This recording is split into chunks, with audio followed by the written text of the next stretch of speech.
Let's look at question 11 to 20 of the 2020 JAMB Physics examination questions. Question 11 says, the two liquids which are often used in thermometer on experiment basis is known as A. Mercury only, B. Alcohol and water, C. Mercury and alcohol, D. Alcohol only. If they said two liquids are known as, right? Anyways, for this, we know that for thermometers, the two liquids often used are, especially for experiment basis, are usually mercury in glass thermometer and alcohol in glass thermometer. So the correct answer here is C, right? So it's not just mercury only, it's not just alcohol only, and of course they don't use water, right? Water is not good. So what they use is actually mercury and alcohol. So that's the correct answer, option C. Question 12 says a zinc has heat capacity of 40 joules per Kelvin. What is the mass of the zinc given that the specific heat of zinc is 380 joules per kilogram Kelvin? A. 0.11 kilogram, B. 0.12 kilogram, C. 0.13 kilogram, D. 0.14 kilogram. So how do we solve this question here?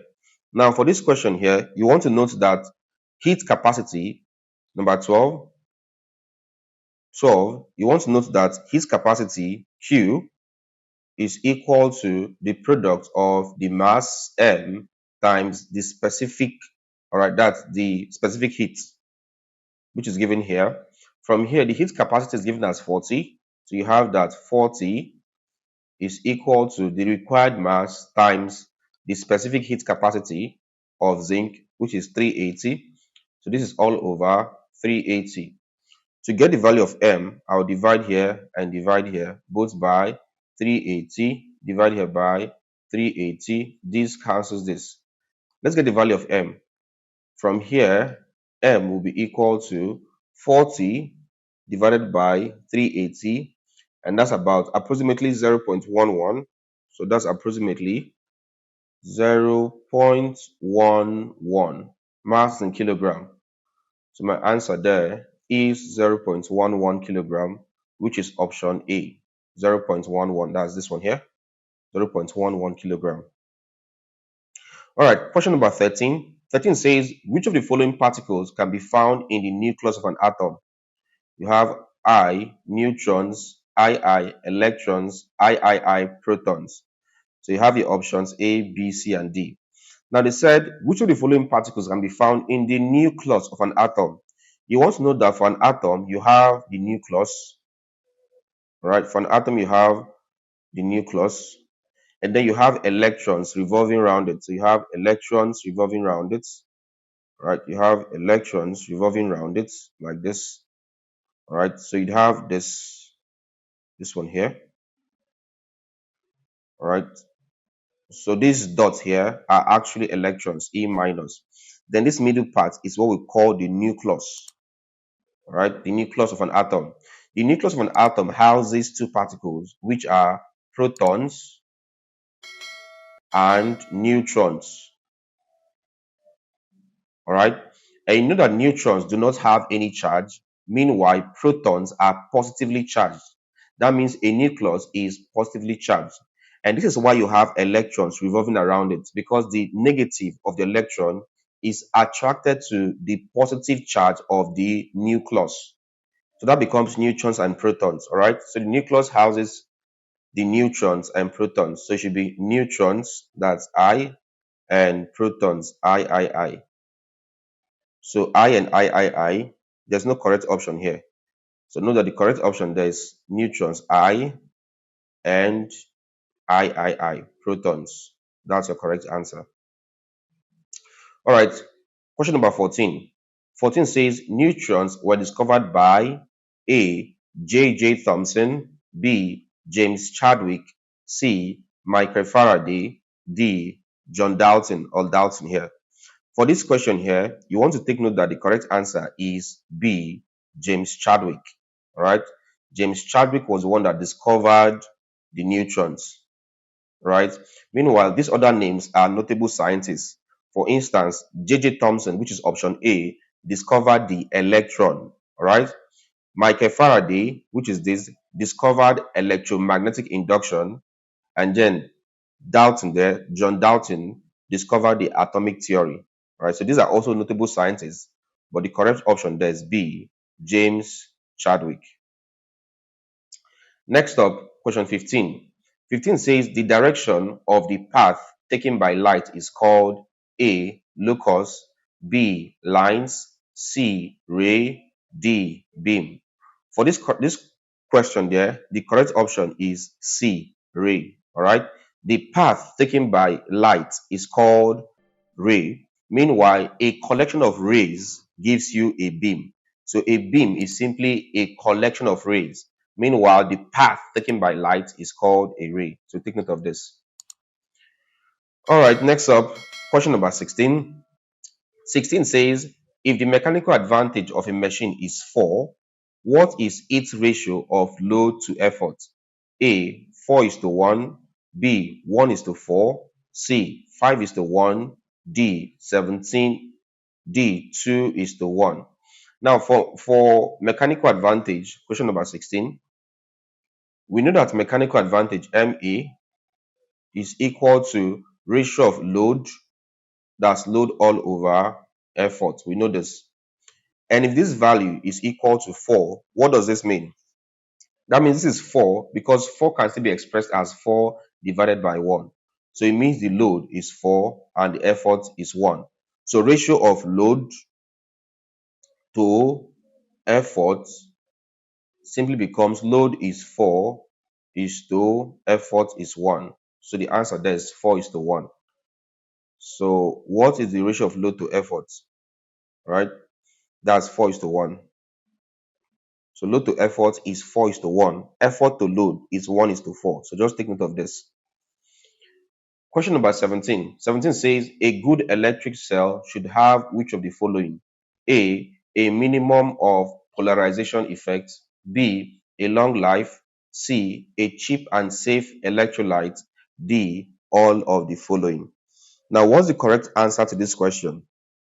For question 17, you want to note that a good electric cell should possess all of the following. Number 1, it should have a long life of an electric cell. Number 2, it should have minimum polarization effects. And number 3, it should be cheap and safe. And number 3, it should have a cheap and safe electrolyte. In other words, all of the options are correct. So the correct answer here is D, all of the following. That's the correct option. Question number 18. 18 says, when a man moves towards a plane mirror at a speed of 6 meters per second, the distance the man and his image, this should be the distance of, the distance of the man and his image increased at a speed of A, 2 meters per second, B, 4 meters per second, C, 12 meters per second, D, 14 meters per second. That's this. So what is the correct answer to this question? Now, in question number 18, they mentioned something called a plane mirror. Let's look at something about a plane mirror for 18. For a plane mirror, let's do this. Let's do this way. All right. So you have a plane mirror. Let's have this here. So I'll call this the mirror here. This part represents the back of the mirror. If a man stands in front of a plane mirror, if a man stands here in front of a plane mirror, what will happen is that the man will see his image at the exact size, all right? The exact size. So this is the man. This is his image. The distance from the man to the plane mirror, let's call this A, will be the same distance as from the mirror to his image. They will be the same thing, A. I think this is one of the most distinguishing factor about a plane mirror. Distance from the object. The man here is the object, right? From the object to the mirror, this is the mirror, is same as from the mirror to the image or from the image to the mirror. If this man runs towards the mirror, as I said here, with 6 meters per second, right, moves towards the mirror at 6 meters per second, the image will also move towards the mirror at the same value, 6 meters per second. Now, coming back to the question there, question 18 says the speed will increase at what rate? Now, the rate would be, let's look at the speed between what and what. You said the distance and the distance of the man and his image increase at what speed? So these two, the man will be coming towards the right, the image will be coming towards the left. They will increase at this speed plus this speed, since they are working with equal speed. And that becomes 6 plus 6, and that will give you 12 meters per second. So let's see which option that is. That is C, 12 meters per second. Question 19 says a single force which will balance two others and keep them in equilibrium is called A, equilibrant, B, resultant force, C, position, D, weight. All right. Now for this question there, 19, the correct answer there is equilibrant. So you want to take note that there's a difference between equilibrant and resultant force. An equilibrant is simply that force that when added will balance the other forces and keep them in equilibrium. Meanwhile, a resultant force is that singular force that will have the same effect in magnitude and direction as two or more forces acting together. So the major difference now is that equilibrant is needed to keep some other forces in equilibrium, which means without the equilibrant, the other forces will not be in equilibrium. Meanwhile, resultant is a singular force that can replace the other ones. So when a resultant force is being added, the other forces can be taken out, since the resultant force can have the same magnitude and direction as the other forces. So it plays the role of the other forces, right? So the correct answer here is A, equilibrant. Finally, question 20.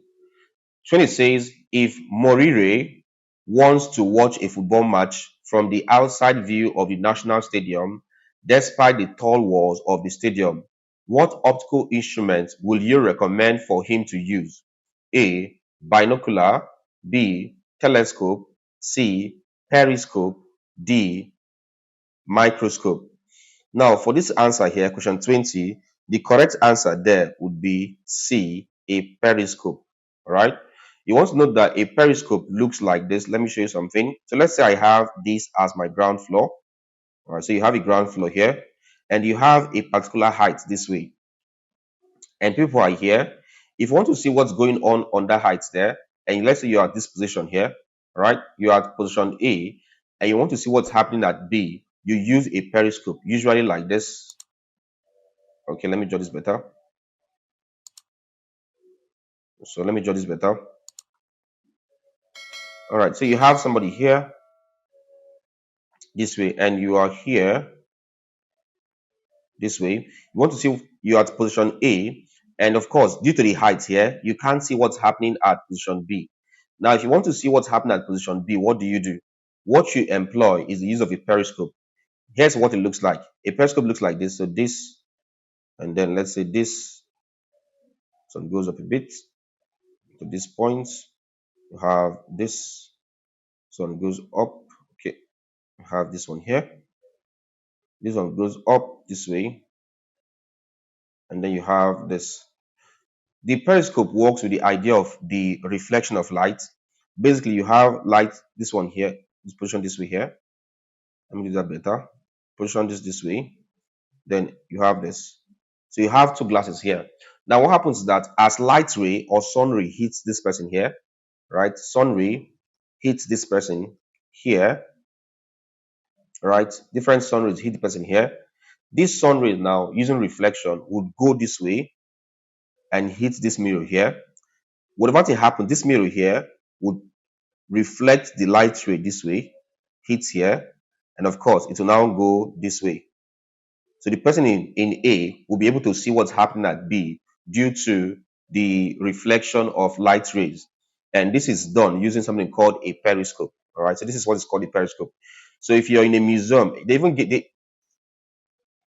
so if you're in a stadium, they even give you a hint. So they said wants to watch a football match from the outside view of the national stadium, despite the tall walls. All right, they're telling you tall walls. What that means is that the wall, as you can see here, is taller than A. So what you use there is, of course, periscope. All right. So the correct answer there is C, periscope. All right. So that's for this particular video.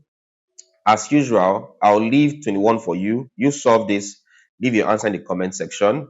21 says the RMS, that's root mean square value of a supply voltage, is quoted at 200 volts.